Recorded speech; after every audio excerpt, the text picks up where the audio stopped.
Hello বন্ধুরা, কেমন আছো? আশা করি ভালো আছো। আমিও ভালো আছি। এই দেখো বন্ধুরা, আজকে আমি তোমাদের সামনে ছোট্ট একটা রেসিপি নিয়ে হাজির হলাম।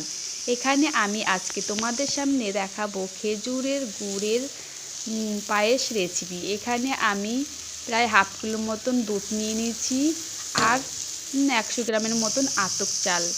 আমি এখানে দুধে একটু জল দেব না, শুধু দুধ দিয়েই এই পায়েসটা রেডি করব। আর এখানে নিয়েছি আমি একটা তেজপাতা আর দুটো এলাচ। তারপরে স্বাদ মতন একটু লবণও দিয়ে দেব, দিয়ে ভালো করে নাড়াচাড়া করে দেব। কিছুক্ষণ বাদে ফিরে আসছি, যতক্ষণ না চালটা সেদ্ধ হচ্ছে।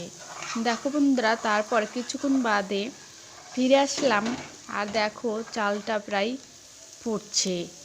আর একটু বাদে ফিরে এসছি, তোমাদেরকে দেখাচ্ছি। দেখো বন্ধু, আর একটু বাদে ফিরে আসলাম আর কি সুন্দর করে চালটা টকবক করে ফুটছে। দেখো বন্ধুরা, তোমাদেরকে চালটা দেখাচ্ছি।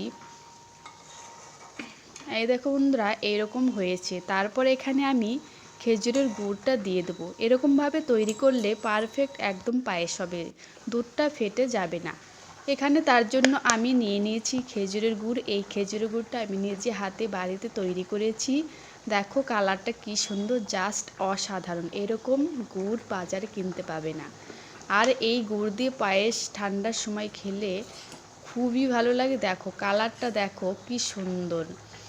আর দেখো বন্ধুরা, এই গুড় দিয়ে আমি পায়েস রান্না করব। যাকে খাওয়াবে সেও একদম প্রশংসায় পঞ্চমুখ হয়ে যাবে।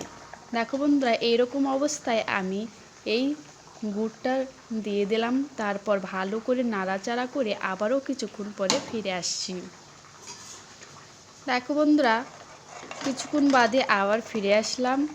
দেখো কি সুন্দর কালারটা চলে এসছে, একদম লাল টকটকা হয়ে গেছে। আর কি সুন্দর দেখতেও লাগছে, আর খেতেও খুবই অসাধারণ লাগে। এইভাবে তোমরা যদি না খাও একবার খাবে আর আমাকে বলবে প্লিজ কমেন্ট করে কেমন লাগলো ভিডিওটা। আর যদি ভিডিওটা ভালো লাগে প্লিজ সাবস্ক্রাইব করে আমার পাশে থাকবে। দেখো বন্ধুরা, আবার কিছুক্ষণ পরে ফিরে আসলাম। দেখো আমার পায়েসটা এখানে রেডি। আর এখানে গরম আছে বলে একটু আমি পাতলা পাতলা নামিয়েছি, এটা ঠান্ডা হলেই জমে যাবে। দেখো কি সুন্দর হয়েছে, কালারটা কেমন লাগছে, কি সুন্দর। ক্যামেরার ওপরে কেমন লাগছে জানি না, এরপরে কিন্তু খুবই ভালো লাগছে। দেখেই তো জিভে জল চলে আসছে। কেমন লাগলো ভিডিওটা বলবে প্লিজ কমেন্ট করে।